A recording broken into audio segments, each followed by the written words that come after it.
esta columna de Ciencia, Tecnología y el Espacio. Está Juan Gerini para esta columna, como siempre. Juani, bienvenido. Bueno, muchas gracias. Yo igual ya soy habitué, así que Sí, por supuesto. Ya sos parte de la casa. sí, no me quieren ni ver yo. No, cómo no. Pues, siempre bienvenido. Y hoy vino acompañado de Andrés Pienicio. Creo que lo dije bien. Sí, elegiste. Lo dijiste bien. Bueno, bienvenido primero. ¿Cómo estás? Gracias por Que la es invitación. especialista, podríamos decir, casi Casi especialista. especialista, o sea, en realidad, bueno, soy abogado, estoy acá en la UNR, hice una especialización en Derecho Aeronáutico y Espacial en la UNDEF. Si bien ya la hice la especialización, ya habiendo escrito sobre el tema del espacio, o sea, es más, cuando hice el posgrado, igual suena muy autorreferencial esto, en la bibliografía había artículos míos, entonces dije, che, me tienen que pagar a mí por esto. Bueno, nada, bueno, pero ya venía escribiendo sobre hace rato y bueno, necesitaba tener el título, así que hice la especialización, pero debo la tesis, así que bueno, Ahí va, eso ahí va. siempre lo cuelgo. Sos integrante también del grupo de estudios espaciales y nucleares del Instituto de Relaciones Internacionales de la Universidad de La De La Plata. Plata, Y bueno, también en el Instituto de Derecho Aeronáutico de del acá del colegio. Colegio de Abogados de Rosario. Bueno, eso para completar la Sí, presentación. y después también estoy, por ejemplo, en un grupo de el CEDS del IDVA, por ejemplo, que hace poco Ahí va. me sumaron los chicos de la parte más del Instituto Tecnológico de Buenos Aires, que también hace poco, también dentro de esa facultad, fueron a Estados Unidos, lanzaron también un CANSAT allá en Estados Unidos y también tiene un equipo que participa en la parte de cohetería. Y me sumaron por la parte más así, más interdisciplinaria. El Claro, IDVA tiene eso. Pero sí, estoy metido en donde puedo, me meto, ahí o me está. meten. Hay de todo.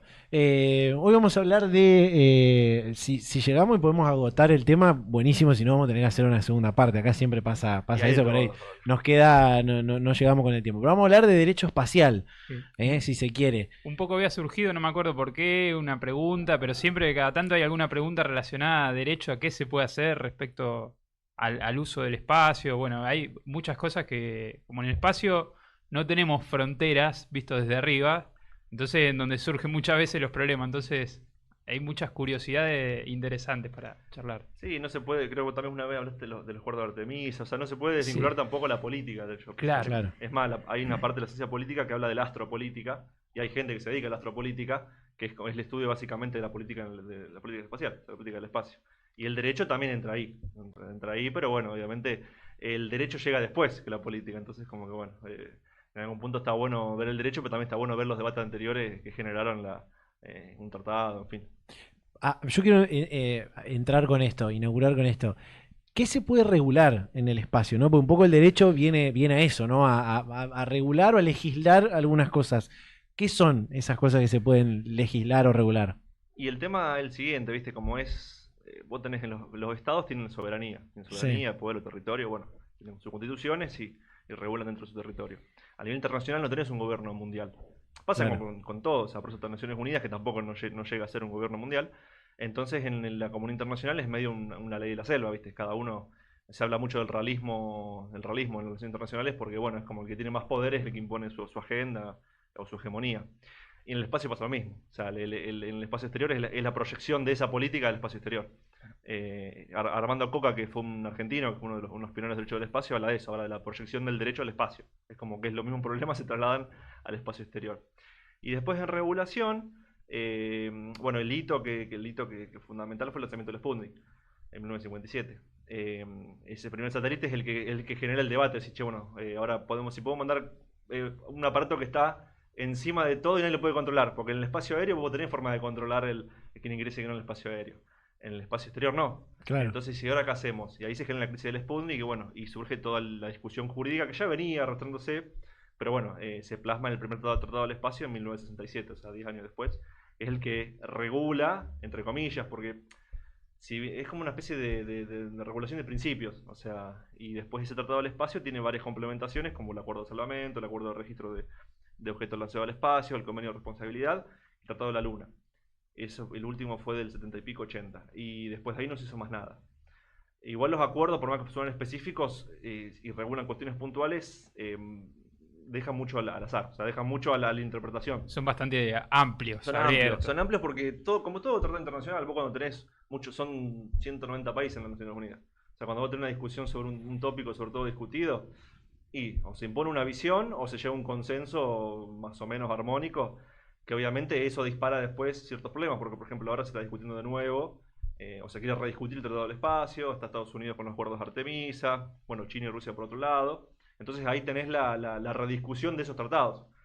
Por ejemplo, Estados Unidos niega y nunca lo ratificó, el Tratado de la Luna. El Tratado de la Luna. Los Artemisa, entonces, es como que no tiene nada que ver con el de la Luna. No es que vienen No. a hablar de más detalles sobre todo lo hecho. No, es más, el Tratado de la Luna, los Artemisas se toman como es una declaración de principios porque tampoco es un tratado, o sea, jurídicamente hablando, es como una declaración de principios multilateral entre Estados Unidos y 20 y pico países. Todos los firmantes. Claro. Claro. Pero no tienen la fuerza de un acuerdo, de un Está bien. tratado. O sea, no, porque un tratado tiene que pasar por, bueno, tiene que firmarlo el presidente, pasar por el Congreso, tienen otras formalidades que estos acuerdos no, es como una declaración de principios. Bien, un pequeño paréntesis para recordar que Artemisa es un programa que está Claro. llevando la NASA adelante, que alguna vez hablamos, pero es importante porque es el que va a devolver humanos a caminar en la Luna en los próximos 5 años más o menos. El O al Artemisa menos eso 1, pretende.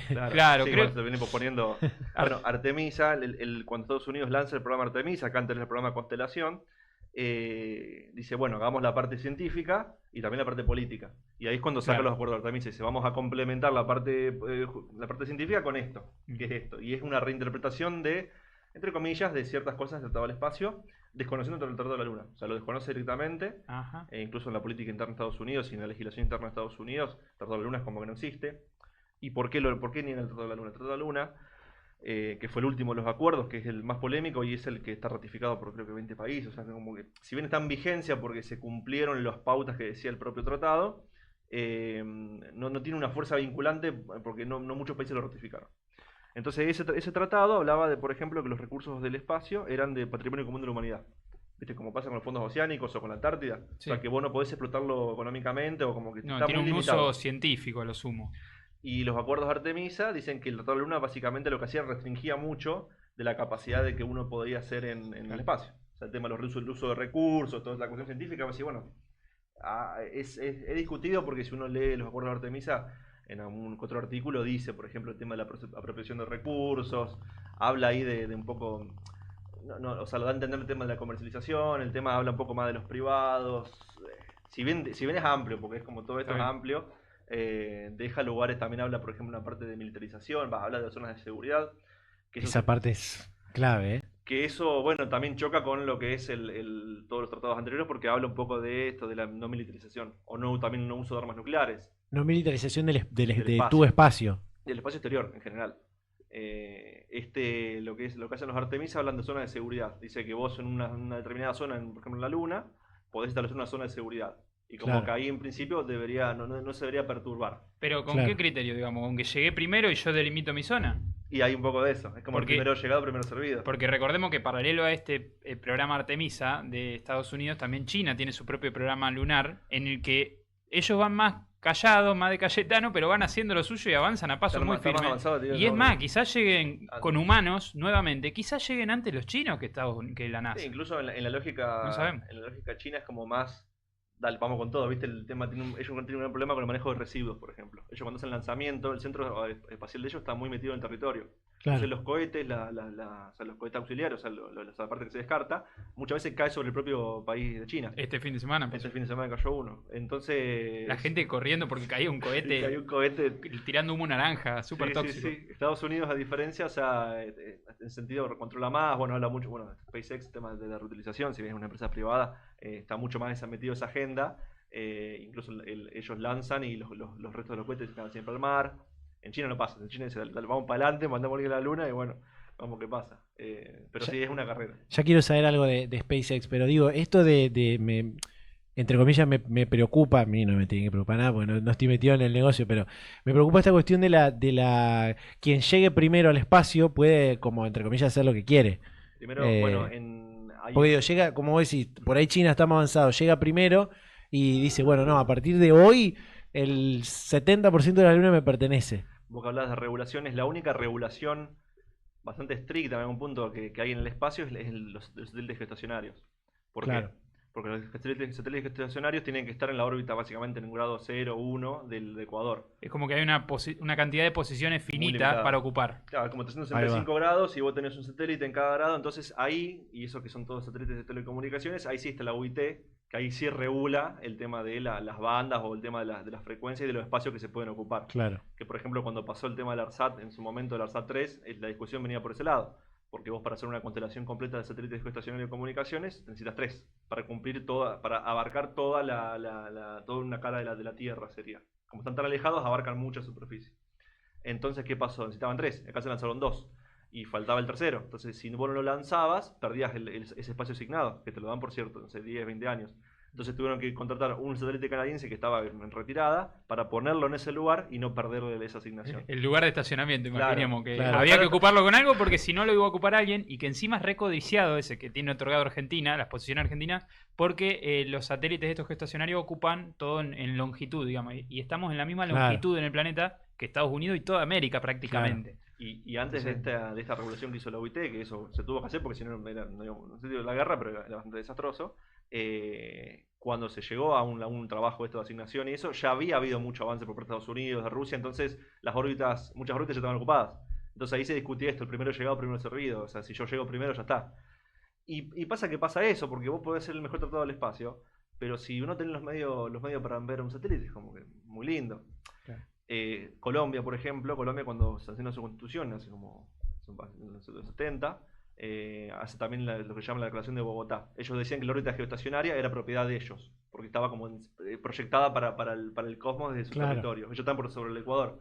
Entonces como que estaba la discusión por ese lado. Y después todos dijeron, bueno, está bien, vos muy lindo, pero no tenés nada, ningún satélite lanzado, entonces como que yo puedo hacer el tratado más lindo, pero si no tengo la capacidad de enviar nada allá, es como que... Claro, digamos, si hoy nos dividimos la luna equitativamente entre todos los países, ¿qué hacemos nosotros? No vamos a mandar a nadie. Capaz que China o Estados Unidos manda a alguien. Ese es el tema. Y después y pasa mucho en el derecho internacional, está lo que le llama la costumbre. O sea, el derecho internacional, más que el derecho jurídico, más que el derecho internacional, antes de eso está la costumbre. Y la costumbre se crea por conductas del Estado. Pasó mucho, por ejemplo, en derecho marítimo, el paso inocente. O sea, hay mucho, por ejemplo, en marítimo se dio mucho eso de cómo la costumbre se proyectó al derecho. Porque, porque los mares se navegan desde hace miles de años. Y el derecho, la Convención del Mar, por ejemplo, es de los años 80. Entonces, hasta que llegaron a eso hubo mucha costumbre. Y en el derecho espacial va a pasar lo mismo. Va a ser China que va a llegar, va a poner su base y decir, bueno, vamos a hacer esto. Y va a sentar su costumbre. Estados Unidos después va a sentar su otra costumbre y después veremos qué pasa. Pero puede haber un conflicto espacial. Ya es de ciencia ficción. Hay una película, creo que la había recomendado, ¿viste? Ad Astra. Sí. No la película en sí porque no tiene nada que ver, pero hay una parte que están en la luna y tienen que ir de una base ellos a otra base. Y era como que estaban en el salvaje oeste. Decía, bueno, tenemos que llegar de acá a acá. Pero en el camino lo atacan unos piratas, ¿viste? Como que estaban... Vengo de todo el fin de semana de haber visto todas las películas de Star Wars. Estoy fanatizado con todo el tema... Hay mucha política. Sí, Star Wars es político. Star Wars está muy influenciado en la guerra de Vietnam, por ejemplo, las originales. Y los rebeldes eran un poco los vietnamitas. Yo sí, perdón, para los que si llegan a ver esto, fanáticos de Star Wars, soy más fanático de los capítulos 4, 5 y 6. Claro, para mí, No, sería los que son más de los 90, 2000. Los primeros. No, viste que están los primeros que son los de los 70. 1, 2 y 3, entonces. Que esa sería... 1, 2 y 3. Claro, pero vos decís la 4, la 5 y la 6 en realidad son de los 70. O sea, 1, 2 y 3 sería. Episodio 1, 2 y 3 se hicieron después. Eso para mí son las mejores. Sí, igual la 1 y la 2 es repolítica. Están sí, en el Senado, no, estoy en facultad extraordinaria, no, bueno, qué sé yo, ¿viste? Aparte hay cosas que son muy argentinas. Y Jar Jar Binks dándole los superpoderes a Palpatine. Sí, total, y la chanchada que le hace ahí el senador a la princesa diciéndole, no, si vos te vas de refugiada, no sé qué, deja... No, espectacular, eso es el Congreso de la Nación Argentina graficado en una película yankee, es genial. Quiero preguntar, ¿qué pasa con el espacio aéreo? Bueno, digo, esta cuestión de por ahí no sé si estaría bien dicho invadir, pero pasa por ahí en Rusia, creo que en China también, de que cuando hay algo de otro país que está en tu espacio aéreo, te tenés que comunicar rápido para o bajarlo o bueno, que te digan qué es lo que están haciendo ahí. Por ejemplo, en la época de la Unión Soviética, el espacio aéreo soviético no se podía entrar. Incluso hay varios incidentes, por ejemplo el Korean Airlines que lo derriban directamente porque se había confundido, se había metido espacio aéreo ruso. El derecho espacial tiene mucha vinculación con el derecho aeronáutico. Primero porque comparten el hecho técnico en el punto que es la navegación aérea. Claro. Y aparte porque comparten el espacio. O sea, un satélite para un cohete para estar en el espacio tiene que pasar por el espacio aéreo. Si uno ve a veces lo de SpaceX, a veces cancela los lanzamientos porque la autoridad aeronáutica no le da la autorización para poder lanzar el satélite en el espacio aéreo que tiene asignado. Entonces hay mucha vinculación del derecho espacial y el derecho aeronáutico en ese sentido. Y después lo que tiene el derecho aeronáutico, a diferencia del espacial y el tratado, por ejemplo, de Chicago, que habla el tema de la producción aeronáutica, es que ahí sí se reconoce la soberanía. O sea, los estados tienen soberanía sobre el espacio aéreo. Claro. Porque es controlable. ¿Qué pasa? No está definido el límite. Entonces, se entiende que está entre los 80 y 100 kilómetros. Límite entre espacio aéreo y ya espacio espacio exterior. terrestre. Sería más El o menos tema, ahí. y el tema que los aviones comerciales vuelan a 10.000 kilómetros. Entonces, como que ya algo que está a 80, 90 es como ya no lo puedes controlar. Pasó mucho, por ejemplo, en la época de la Guerra Fría, el tema del incidente del U-2. Es decir, no sé si vos lo sabés, el incidente del U-2, de Gary Powers. No. Estados Unidos tenía aviones de espía que volaban como 30.000 kilómetros. ¿Qué año eso? En el 60 y pico, en la época de Nikita Khrushchev. Volaban como 30.000 kilómetros. Y Estados Unidos no tenía forma, en esa época todavía la parte satelital no estaba tan desarrollada, entonces se manejaban con aviones de espía. Y claro, no tenían cohetes, no tenían misiles para derribarlo. Entonces, hasta que un momento desarrollan un cohete que lo puede derribar y lo derriba ese avión y se arma un quilombo internacional. Porque hasta ese momento Estados Unidos negaba, decía, yo no tengo aviones de espía sobre tu territorio. Porque sabían que los rusos no se lo podían derribar. Y con el espacio pasa lo mismo. Vos cuando lanzás algo en el espacio es como que pasa mucho con SpaceX. ¿Cómo lo controlás? Ahí quería llegar al tema SpaceX porque digo, el tipo, ¿cuántas veces por año, vos que lo hablamos un montón de veces, cuántas veces por año lanza para probar? No, no necesariamente para probar. Es más preocupante las cosas que deja ya en órbita. Claro, porque las claro, constelaciones eso. estas de los Starlink lanza tanda de 40 a 50 y pico de satélites, capaz que cada 10 días. Claro. O sea, por mes inyecta por lo menos 100 satélites al espacio. Antes de que ¿Qué pasa ahí, no? O sea, tenés que pagar algún tipo de Bueno, multa, algo para... antes que se produzca este desarrollo de los satélites, de estas constelaciones, superconstelaciones de satélites, estaba un poco más definido porque, bueno, satélites geoestacionarios eran los de comunicaciones, que estaban a Claro. 13.000 kilómetros. Los de órbita baja eran de observación, que estaban a 500 kilómetros. Los de órbita media, generalmente los GPS, que estaban a 1.000, 1.500. Y los polares, que eran también de observación, que tienen una órbita más polar.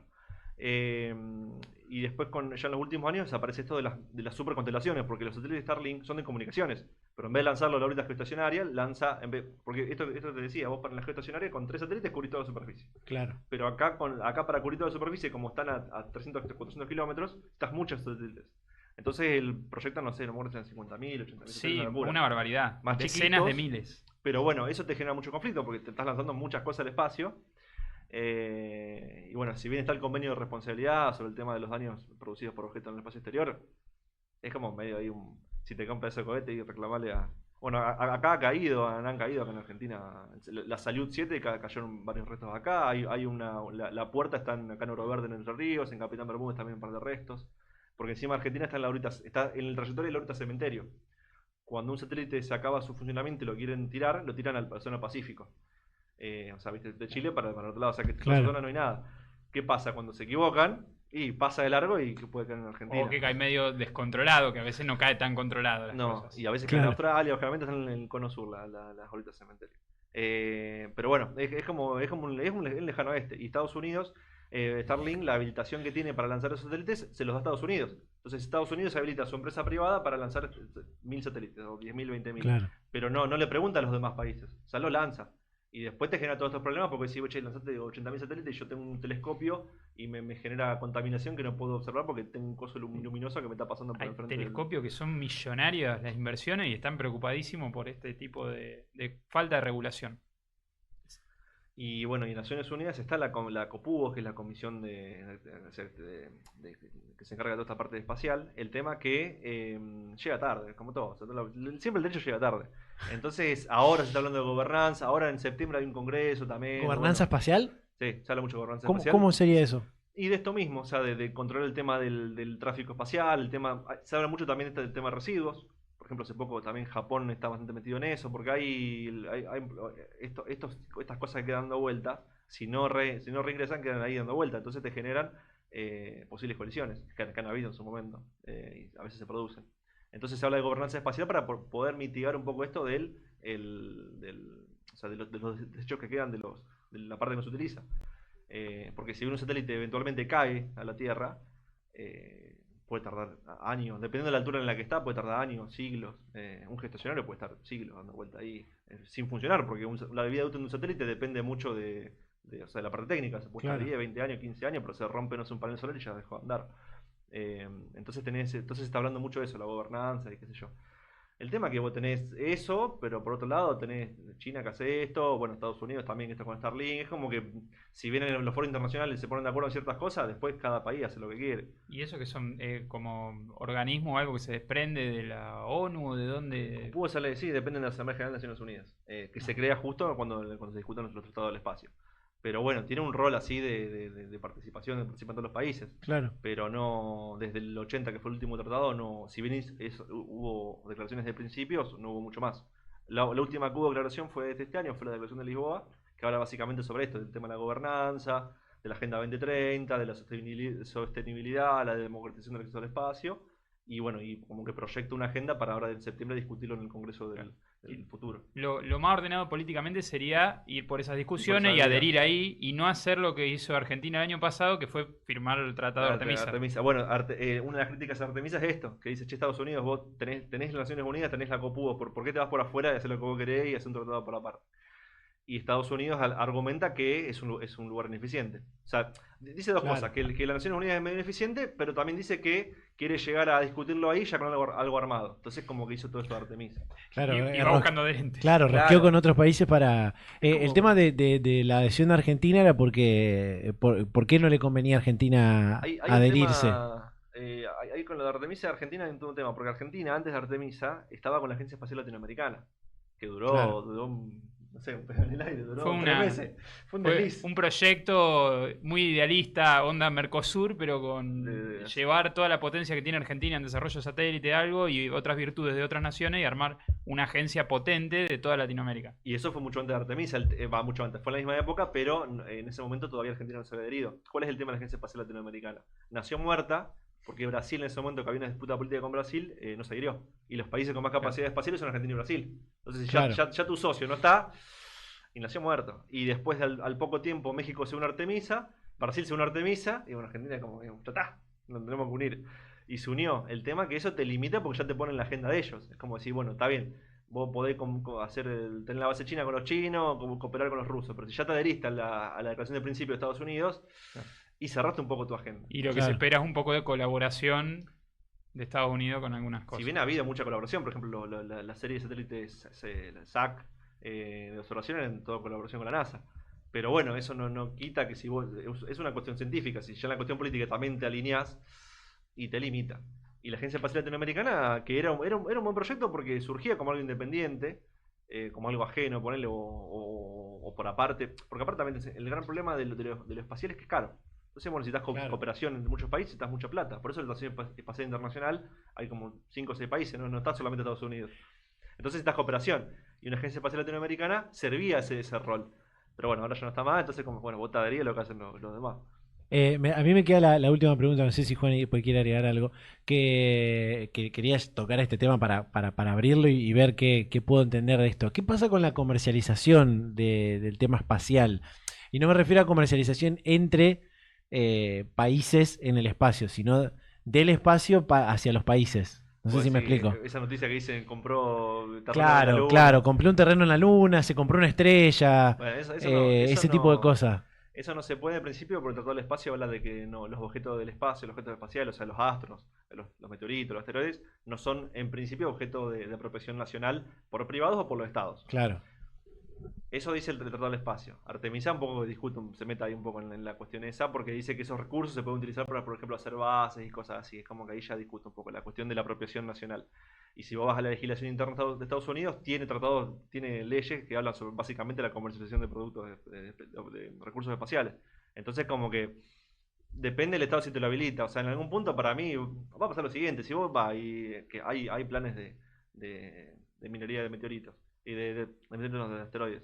Si vos te vas a un asteroide de oro y vas y lo minás y vendés los recursos, ¿quién te va a decir algo? O sea, ¿quién te va a controlar? Claro. O sea, si no es tu propio estado y Estados Unidos ya está a favor de eso, no es como que vos te podés quejar, pero si no puedo mandar otro satélite que también robe recursos, no puedo hacer nada. Claro. Con esto de los catálogos, a ver, esto de que te venden una estrella es porque alguien se arma su propio catálogo. O sea, yo me armo el catálogo Juan Gerini de estrellas y vendo todas las estrellas que hay. Te vendo los nombres así vos podés poner el tuyo. O sea, no significa absolutamente nada. No está validado por nada. Y lo de la venta de terreno en la Luna, que en un momento fue famoso, corregime, pero yo una vez escuché que hubo alguien que presentó un formulario en Estados Unidos que era, Sí, eran nevadas. era lugares. para algo legal de su tierra en Estados Unidos, de su municipio, y se lo tomaron y era para ser dueño de la luna. Hubo uno también Y entonces por eso la vendió que fue un después. escribano y le dice, bueno, estos meteoritos, no sé, o estas estrellas son mías. Y el escribano, sí, el escribano le certificó la firma, Claro. no es que le dio validez al contenido, pero el loco como que, bueno, Como estos que son míos. presentó un trámite y pasó en algún Claro. lugar. Entonces no tiene mucho sentido. Nada, es como la Antártida, es todo humo, o sea, en ese sentido no.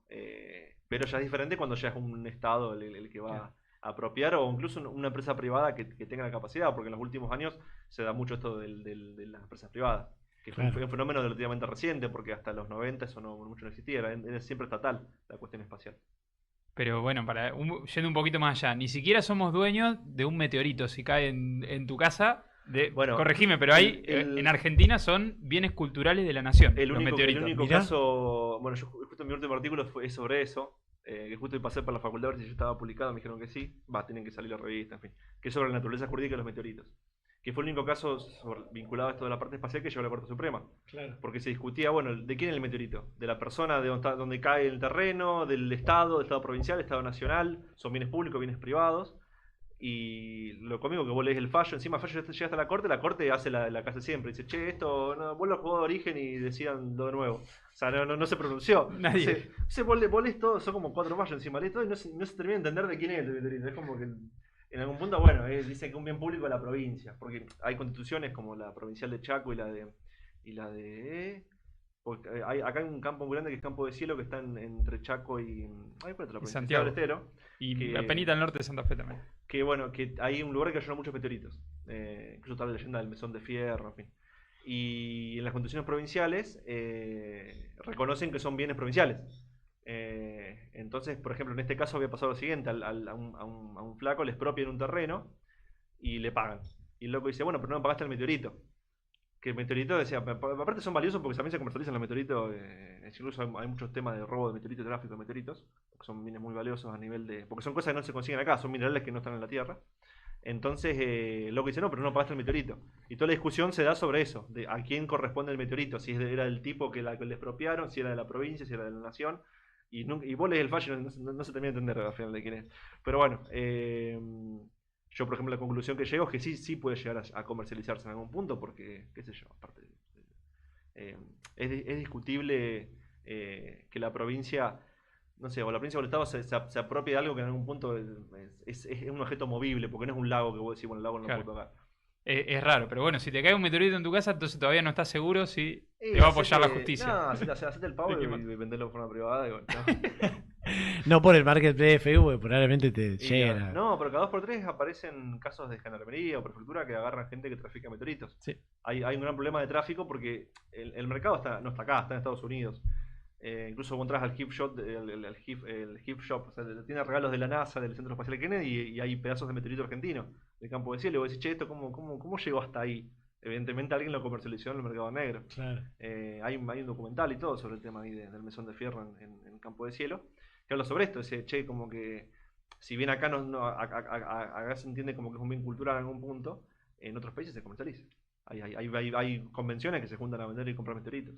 Porque se hacen joyas, porque tienen cierto valor intrínseco más allá del científico, también por la belleza que tienen, en fin. Claro. Acá, por ejemplo, si uno busca el meteorito de Skell, por ejemplo, vos lo ves, es una cosa hermosa. Y son cosas que no están acá, no están en la Tierra. Ujú. Entonces es como un mundo aparte. Pero bueno, ese fue muy interesante. Quedé fascinado con esto. La verdad que son miles de cosas que No, hay hay en un muchas mismo, cosas por tocar, sí, en un imposible. mismo tema, pero estuvo muy bien, estuvo muy bueno. Y me quedan ahí cosas para comparar con Star Wars. Y con Star Wars, bueno, Star Wars, ponerle el Imperio era un gobierno mundial. O sea, Claro. que eso es algo que vos acá no tenés. Igual fíjate que en el universo de Star Wars, incluso o sea, viste, estaba en la región oscura, había lugares que aún así no estaban en control del Imperio. Entonces, Sí. como que eso era una ley de la selva como acá. Como Y en la comunidad incluso previo al Imperio había lugares que no estaban dentro de la República. Tatooine. Claro. ¿Viste? Cuando quiere comprar la nave, dice, che, los créditos republicanos Claro, acá no me sirven flaco, acá. o sea, tráeme dólares. Claro, tráeme, no sé, sí, tráeme pesos dólares. argentinos. Muchachos, gracias por venir. Gracias. Un placer. Bueno, Juani, gracias. gracias. Un placer. Nos vamos a un cortecito rápido, ya está nuestra próxima mitad, nos quedan los últimos minutos de este programa.